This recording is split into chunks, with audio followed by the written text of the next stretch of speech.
Anong palagay mo sa'yo? Magnanakaw? Magnanakaw ako, ikaw magnanakaw ng puso ko. Okay? Alright.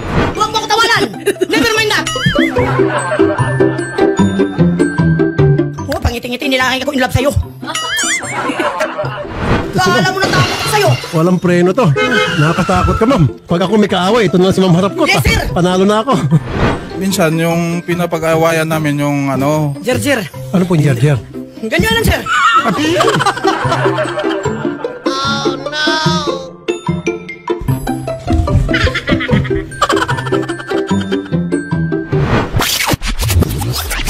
Ma'am Annie, magandang hapon. Ang inyo pong gusto makausap sana ay si Mr. Romeo Tamondes, security guard at kinakasama niya. Meron po kayong anak? Isa po. Ilang taon na po anak? Mag-13 anyos na babae, nag-iisang anak niya po. Eh, hindi po sumusustento. Sumusustento po naman siya. Hindi po sa yung pagkain po namin lahat na magandang ano namin sa umpisa, sir. Umabot kami ng 17 years dahil sa pagmamahal ko sa kat. Minahal din naman kami mag-ina. Nung pumasok siya, sir, sa TikTok at sa live. TikTok, sir, yung... Ngayon, sir, nakakilala siyang byuda. Upat ang anak, taga Bicol. Pagkatapos, doon na mukhang umasim na ang pagmamalya sa amin. Nagbago. Yes, sir. Tapos, ang masakit, sir, nagugulat ako kasi siyempre kahit PW ako, sir, masipag ako. Ngayon, sir, Rapi, ang sabi ko sa kanya, ano ba nangyari sa buhay mo? Punta tayo sa housing dahil nakakuha tayo ng bahay dahil sa paghihirap ko na matulungin ako, maglaba, maglinis, kuskus, magtinda para lang tayo mabuhay. Kasi ako, sir, may pamilya sa una. Kasal ako, pero nagtago kami sa Mindanao kay papakulong niya kami ng aking asawa sa una. Pinatawad kami, sir, dahil may anak ako sa kanya na isa.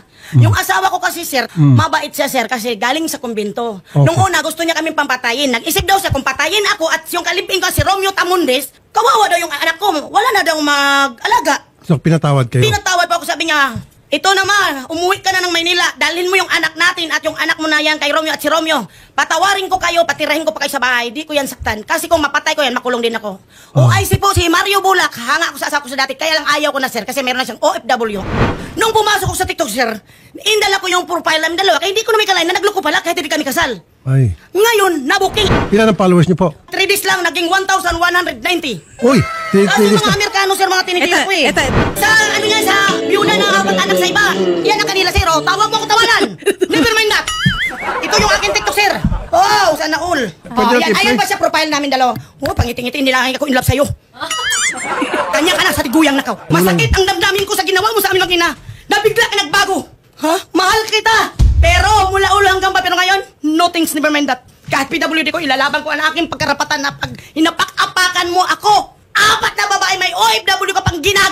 Tapos maghabol pa yung kay pakulong ka, pinirahan mo. Binantaan mo pa. Kaya hindi kami umuwi isa sa bahay. Kasi binasag niya ang cellphone ko. Inamu-amo niya ako. Hinulog niya ako dun sa second floor. Tapos yung OIC sabi, huwag mong saktan si Ate Ami, babae yan. Asawa nga niya dati ninakit, napaya siya. Huwag mo sabihin ako sinungaling. Ayan yung motor, yan lang ang dala ko. Ha? Ito yung is mo bilang evidence. Ito ang sinabi mo sa akin na ikaw magbabayad, sweet pa tayo nung panahon ng me. Hanggang 17 years. Ayan, pirmado ko. Iyan, binigay mo. Nanakawin ko yan? Anong palagay mo sa'yo? Magnanakaw? Magnanakaw ako, ikaw magnanakaw ng puso ko. Okay? Alright. Ito ang dahilan. Ang sabi niya, may lagnat, sir, ang bibi namin. Pa, si Bibi, bili mo ng gamot. Kaya nangangatog. Alam mo naman, masipag yung anak natin na nag-isa. Sabi niya, oh, sige, bibilihan ko yan, ma. Mayaman yung babae, nadikta, medical daw. Nakahindi sana sa medical. Siyempre kay Rex, ang anak niya, na-spoiled niya, nalagay sa sir. Ang liquid na yung biogesic para sa mall, yung liquid talaga, sir. Opo. Eh, ipainom niya sabay-sabay, sabi daw ng babae niya, siya na lang kaya ang uminom niyang medical na dala niya. Ayan, evidence ko yan. Galing ako sa women's. Huwag ako Romeo, sabihin mo Romeo na Ram na manluloko ako. Ikaw ang manluloko sa buhay namin. Ayaw ko nga sana pumunta dito dahil mahal kita. Ang nagmakaawa ka pa sa anak ko sa una. Alam mo, sinagot ka na anak ko Manila Saudi. Hindi ko pakialaman desisyon ni mama. Dahil pinasok mo ang gulo. 4 na days na kita pa ulit-ulit. Iba-ibang putahe ang hinawakan mo. Tapos kami ang inaaway ng mga babae mo. Wing, Rowena, nandito na si Romeo yung ex mo. Yun ang gusto magtulungan tayo. I love you. O ayan, para makasuhan ka din. Minahal kita. Kahit pangit ako ngayon. Nung una, ang ganda ko. Palitan mo pa akong sinilas utos ng babae mong biyona, oh. Kulira. Ang pangit na sinilas, hindi mo yung palit ako. Samantanong kilala mo ako, karibal mo yung anak ni Bal Iglesias. Sino po si Bal? Si Bal Iglesias, direktor ng Marimar Sir yung retratan. Sa, ano? Saan? Pelikula? Opo, kasi nandyan siya, naging kagawad po sa Rosario. Ngayon, umiksi na yan, maligaw, hinaharang niya. Tapos kaya ipabalik mo sa akin? Naiabando mo lang kami mag-ina? Na anak mo pa? Dahil lang sa byuda na kay Ken. Kasi inayos ko yung buhay mo nung pumasok borders kita, nung pumasok ko sa pamumuhay namin, sinira ko. Hinama ko ang pagmamahal ko alang-alang sa Romeo Tamundis na manluloko.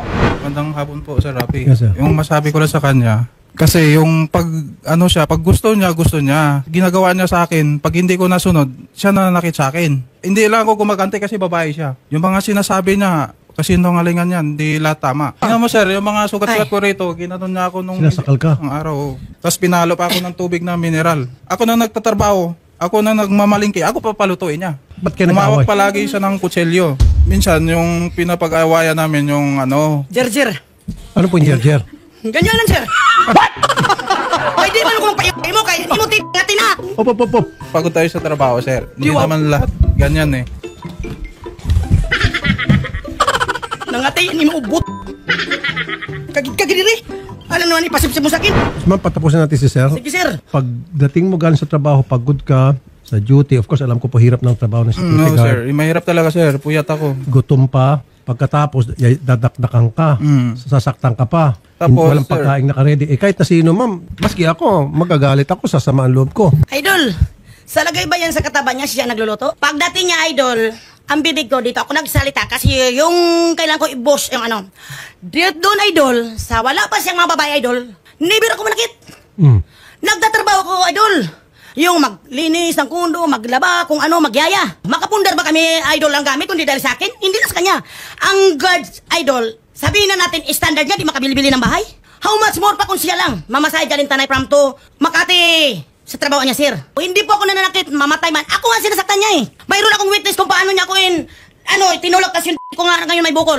Sabi nga nung OICC Pariñas sa kamplo namin, Ate Ami, parang hindi na maganda yung ginagawa niya. Sinabihan ka pa nga, uy, huwag ka manakit, babae yan. Ginanong ka pa. Pati asawa, naawa sa akin. Kaya nang hiram pa nga ako 1,000 dahil nung sabi mo, nasa trabaho ka sa 29 floor. Ha? Wala tayong pinagawain, hindi ako nanakit. Bakit ako manakit kung walang dahilan? Ikaw man nanakit sa akin, siyempre kung magatira ako, kung mapatay mo ako. Sabi niya, Ma, pakis ka po ka, kiss. Pagkatapos, nasa 27 floor ka, panggabi ka. Yung pala, 7 to 7, nandoon ka na, nagmamadali ka na sa amin. Alas 8 nandoon ka, mag-alas 5 na ng hapon, wala ka pa. Nasaan ka? Nandoon ka kay lola mo. Sinong lola? Yung minahal niya na ngayon na byuda, na 5 anak, 4 ang anak. Ang kinagalit ko pa, sir, kung ba't ko ito dinala, ginawa lang service property, ang sinabi niya property. Ay, ibig sabihin, dapat ang sumakil doon yung anak ko kasi pamana daw lahat namin ang sa anak ko na nag-isa. Eh, bakit niya i-service sa babae na hindi naman dapat sumakayan doon? Dahil wala man nabigyan na piso yun. Huwag mo sabihin na sa'yo lahat ang mga sa Tanay, naghirap ako magtinda ng uling. Galing sa Piro, sa housing, bundok, kahit pilay ako. Magpa-interview kayo sa lahat ng baka ikaw mapahiya.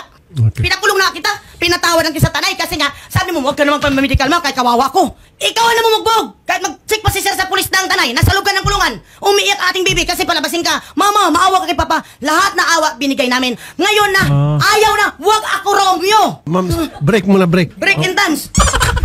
Ba't ka nakulong noon? Dahil sa yun, pagsiselos niya, sinasaktan ako. Sinaktan mo siya. Hindi ko siya sinasaktan yan, tinutulak ko lang siya Ba't kasi ka nakulong, sir?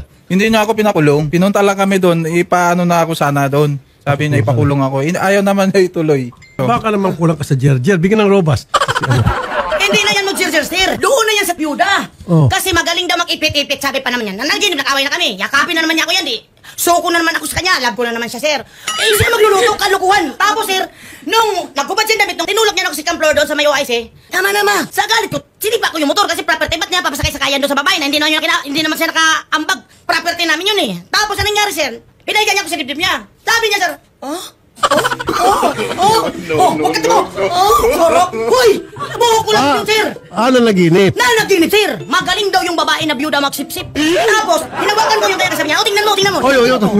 Alam ng nanay ko Sinabi na ugali ng anak mo. ko kagabi sa nanay mo, Nay, manood ka kay Tawagan si mo Rapi ngayon. Tolpo. Tawagan ko siya. Mamaya mo, tawagan mo. Manood ka kay si Rapi Tolpo, Nay. Palag na namin ni mama yan, anak nyo na pinakapugi. Si sir, pwede natin pagsalitain. Sige siya naman po, sir. Baka kumulang lang sa communication kayo, sir. Pero sir, kahit nagkasakitan kami dalawa, sir, walang demandahan kasi nga, magaling man siya maglambing. Ma, halika na, ganito, ganon. Masipag yan, sir. Nagpagawa pa nga sa Tanay nung sabi niya, sige, bilhin ka ng cellphone, terno pa nga kami cellphone, sir eh. Binili niya. Hindi ako sinungaling. Kunin ko na lang yung cellphone ko. Bigay, binasag mo yung cellphone ko sa ulo ko. Ayan, basag mo. Hindi ko binasag yan. Oy, ayan, Gawa ka binato mo ng sa akin, kwento. kaya akala mo. Yung sinasabi niyang iniwan niyo siya kapalit ng byuda. Sa hindi ko naman yan. Ano lang naman yan, bilang kakilala lang. Kilala. Paano naman po si ma'am at saka yung anak niyo? Eh, ang sabi ng nanay ko, Bakit nanay, sir? Bakit yung puro nanay? hindi, paulit-ulit kasi ginagawa niya. Hindi, pero sir, next time, huwag niyo po binabagit nanay. Dapat kayong dalawa nag-uusap, huwag niyo nang samahan ng mga kamag-anak. Diyan kung minsan nagkakasiraan sa relationship. Para lumalabas, mamas boy ka. Tama, sir, tumpak. O, di ba? Masabi ko lang, ayaw ko na makipag-ano sa kanya. Ayaw mo na makipagbalikan. Hindi na. Sa anong kadahilanan at ayaw mo na makipagbalikan? Pananakit niya sa akin, baka dyan ako mapatay sa kanya. Kasi kinukutsilyo ako eh. Okay. Kahit nasa higaan eh. Tapos sinasakal pa ako. Tapos abang natutulog ako, hindi ko alam, binubuksan na yung ano ko, pinipicturan. Yung masilang bahagi. Bakit yung picturean? Hindi ko alam sa kanya. Baka nagharap ng ebidensya.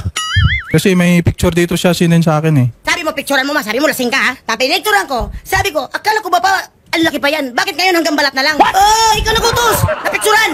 Para makitang ebidensya. Napakasinungaling mo talaga. Wala akong sinabi. Oy, Tulog ako. ang anak mo, kahit Tulog magsalita, kahit ako. minor yan. Isasabunin ka ng anak mo ngayon. Andyan. Hindi ka kasi magkaroon magpaasim at mag-ipit-ipit. Sabi ko, sa'yo na lang ipitin mo. Anong ipit, ma'am? Ay, wag ko anong ipit na magaling kasi maganyan-ganyan kasi may managinip kasi sir. Kulira. Okay. Pero paano, ma'am, ayaw na niya makipagbalikan Ayaw siya. ko na rin naman sir sa kanya. Oh. Hindi ko na rin naman hinabol ang pagkasinggil niya. Ang hinahabol ko sir dito, yung karapatan ko na binababoy niya ako. Pinipik ako niyan sir eh. Ma'am, ma'am. Okay, bulgaran talaga to si Kala ma'am. mo natakot ko sa'yo. Walang preno to. Nakakatakot ka, ma'am. Pag ako may kaaway, ito na si ma'am harap ko. Yes, sir. Panalo na ako. Hindi na kita, ma'am, awatin kung gano'n. Sa kasi, sir, pag-usapan ng sustento, yun ang siguro sa nakikita ko. Basta sir, ang akin, kung kinakailangan siya na wag na magsustento, wag na. Gusto ko lang ipalitawin ko yung mga scene niya ng mga voicemail na pambababoy niya na sa sinumbungan niya. Bawat niya nililigawan, sinira niya ang pagkatao ko sir, PWD ako sir. Palitawin ko, tingnan mo ang yabang mo. Nakakaawa ka ngayon. Live po tayo ngayon. Kita na ngayon ni Rowena sa buong mundo. Yung OFW na linuko mo, pinirahan mo pa, binantaan pa ang buhay nila. Kala mo babalik din ako sa'yo? Never mind that. Kala mo, hindi kita habulin. Hindi nga ako nagkabul sa asawa ko na pinakasalan ko. Ikaw pa kaya? Mamahalin ko lang mga anak ko. Kung sakali ako, mamumuhay kami na makulong ka lang sa pambababoy mo sa pagkatao ko. Di ko kailangan sustento mo. Kaya ko magtanim ng kamuti. Kaya ko magtinda ng uling sa bundok. Kasi masamang loob ng anak mo na nakita ka doon sa TikTok na nakataksi sila. Tapos ikaw, nakaganon yung babae mo dito. Tapos agad-kanta pa na ngayon na lang doon siya umibig. Kaya nakilala ka. Pagkatapos, yung motor natin, gano'n. Kaya sabi na anak ko, nalagnat ako ma. Ayaw ko, akala ko, property ko lahat yan. Ano po yung kinakanta-kanta niya doon sa TikTok? Eh, kinakanta yun sila na, Halimbawa? ngayon lang daw na in love daw si yung babae na byuda sa kanya. Sabi naman niya, diin mo pa yung kamay dito.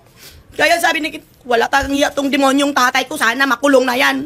Okay, ma'am, anong pwede namin gawin para maging matiwasay yung hiwalayan ninyo? Basta ako, sir, Total, hindi naman pala kayo kasal. hindi kami kasal. O sustento na lang. Pero ang gusto ko sa kanya, sir, yung mga paninira niya sa akin, sir, siya pagkatao ko, sir, gusto ko talaga yan na anuhin niya, bigyan niya ng katarungan na yung bawat siya manliligaw sa tatlo niyang babae, na bakit kailangan niya, gusto lang naman pala niya manligaw sa iba, hindi niya na ako prenaka, ba't kailangan pa sirain niya ang pagkatao ko, sir? Paano niya po sinira pagkatao niyo? Na, yan babae na yan. Ganito ganon, hindi daw niya akalain na nabuo daw yung anak namin. Tapos kasi nabuo daw yung anak ko na anak niya na hindi daw niya alam, hindi daw kami nagligawan. Ay di wow!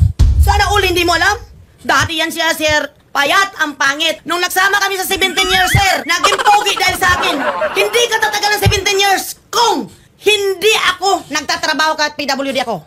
Sabi mo pinagwapo, niritoke mo yung mukha niya, Hindi ko ilong rin niya. ito, sir. Oh, but Kasi, sir, dating may bisyo yan. Ngayon, pinataba ko. okay. Anong pinakain mo sa akin? Ba't tumaba? Pinakain ko ng tilapia. Siya kasi may dala ko ng mga ulam na yung mga pares.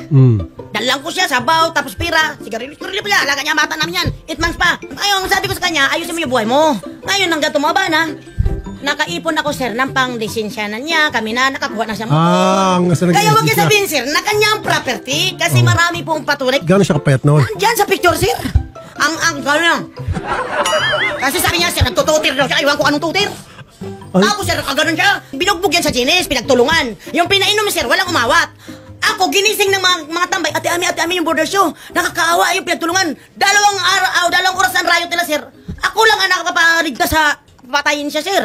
Ngayon, hinakap ko siya. Tapos wala kang utang na loob. Minahal kita. Huwag ganon. Magsalita ka ng clear. Kasi pangit sa taong kasinungalingan. Tapos, nung napamahal ako sa kanya, sir, iniwan ko na yung asawa ko. Baka kinarma ka. Siguro, bahala na si Lord. Pero, ano naman, sir? Nakabuo na kami ng anak, sir, ng kambal na matay. Babae lang, kamukha pa rin niya. Oo. Oh, tapos ngayon, yun ang buso, yung 13 anyos ngayon, sir, na babaeng kamukha pa rin niya. Ba't wala sa mukha mo? Maisog ang dugo yan, sir, kaya antiki man yan. Bisaya naman ko. Malalakas din dugo ng Bisaya ko. Ay, siguro, sir, wala yan talagang ano, pero in love talaga siya nung una sa akin, sir, kahit, In love siya daw, sir, kasi pogi daw po Oh, siya, sir. bakit ka na in love kay sir? Nung nakaboard sa amin, sir, yan, may tapsiyan kami, nagboard yan sa Genes. Kami, na lumipat siya ng bahay. Sabi niya, sino may-ari ng tindahan nyo, yung tapsiyan? Kasi gusto, makinuman daw kami, di nag-inuman kami sin. Sumusuka, di naman kaya makipaglasingan ng 24/7 yan. Mas malakas ko minom. Malakas din ako uminom, sir. Pero, sir, mayroon siya kasi yung ano pang alis ng lasing. Kaya siya, sir, Ano yung pampalis ng lasing niya? alam niya na, sir, yan. Sabi niya, tutir. Ano tuter? Alam mo na yun, di ba? Huwag kang mamiti, hindi ka pogi. Yung mali sa batas.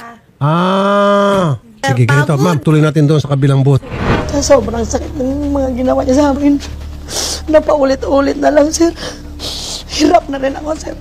Bigyan ko na rin naman ng pagmamahal yung sarili ko, hindi puro sa kanya. Ayaw ko na, sir.